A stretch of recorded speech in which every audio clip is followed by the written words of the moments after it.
So let's say for other road users like car drivers and van drivers, like general motors, what would you recommend someone all for the likes of them when they're driving in winter conditions? Well, first of all, if you just give yourself 30 seconds every morning just to walk around your vehicle, switch on your car or van, whatever you're driving, let it run. Just take 30 seconds just to walk around, see that all lights are functioning, that you're not driving with one headlight, and this gives the illusion then that you're on the road that someone might think it's a motorcycle, that they might go and try and overtake towards you, and then realise that it's a car, so it isn't causing a head-on collision. So those 30 seconds can save your life and the lives of others. Make sure that all your lights are functioning. And also get into the habit of driving with your daylights, your lights on during the day, dipped lights on during the day, not just in winter time but all year round. And some people believe that it's going to cost more if fuel consumption. It doesn't, and it doesn't shorten the life of the bulb in your car. So if everyone drove with the dip lights on during the day, it would save up to 1,500 lives a year in Europe. So it's a very simple thing by just switching on your lights, and as soon as you're sticking the key, switch on the lights, and by that then it also increases your chance of being seen by other road users as well. So that's one habit you need to get into.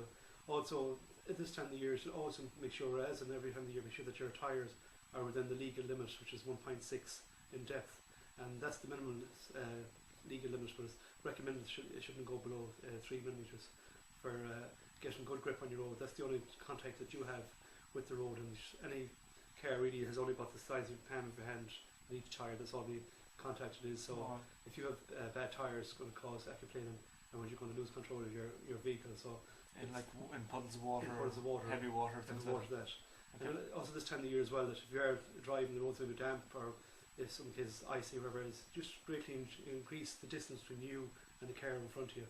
So that's your safety zone, that's your safety bubble between that distance there. So if you increase that, it means that you have more time to react if the car in front of you stops, or if you see a hazard, that you have time to react and have time to brake and come to a safe stopping distance. I suppose from our own point of view, I suppose something I think, and I carry my own car without actually trying to plug our own products, but I think every car should definitely have, and it's just common sense, a high-vis vest if you get a breakdown, because it's happened to me where I've broken down, let's say get a puncture in the middle of the night. A high-vis vest in a car should definitely have a fire extinguisher, and anyone who's ever been involved in an accident or seen an accident would definitely say that. A first aid kit, I would say, and a torch. I think every car should, anyone who uses the road a lot should carry them sort of products in with them as well. Exactly, or even this time of year as well, an item like this wouldn't go amiss. Just have a nice scraper, and also that when you are starting off your journey as well, as that a lot of people may rush into the house and get a kettle of hot water and pour it on the windscreen. This can cause the windscreen to shatter. So it should be lukewarm water to put in your windscreen, and not just one spot where you're just looking around through it. See some people driving and just look like a peak hole in their car. Make sure that all the car is clear before you start off. And also again, if your car has snow on it, that the roof of the car is clear as well. Where it happened that people just clear off the windscreens and around the car, the bottom of the car, and then as they're driving, the car warms up. The depth of snow on top loosens, and when they brake, it falls down over the windscreen and can block their vision. So make sure that all your car is clear of any snow before you head off. And just to carry as well, as you said, a high-vis vest, which is essential in every car really, because many people do get punctures inside the road and get out, go changing the wheel inside the road, and aren't seen by another car, just swept away. So it's so important that you do wear a high-vis vest, that you have one in the car, in the boot of the car. Yeah, definitely. I suppose just one other thing, like in Ireland especially at the moment, we're seeing a lot of people like myself, like yourself, who do a lot of cycling. And I suppose just what would you say to motorists in relation to cyclists? Sometimes, I know from my own personal experience, people tend to forget that you're a very soft, delicate item out on the road, and they should.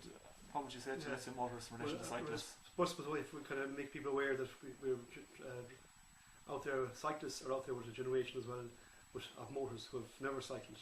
We have young people that maybe even brought to school on a bus, dropped in by their parents, then move on to secondary school, same thing.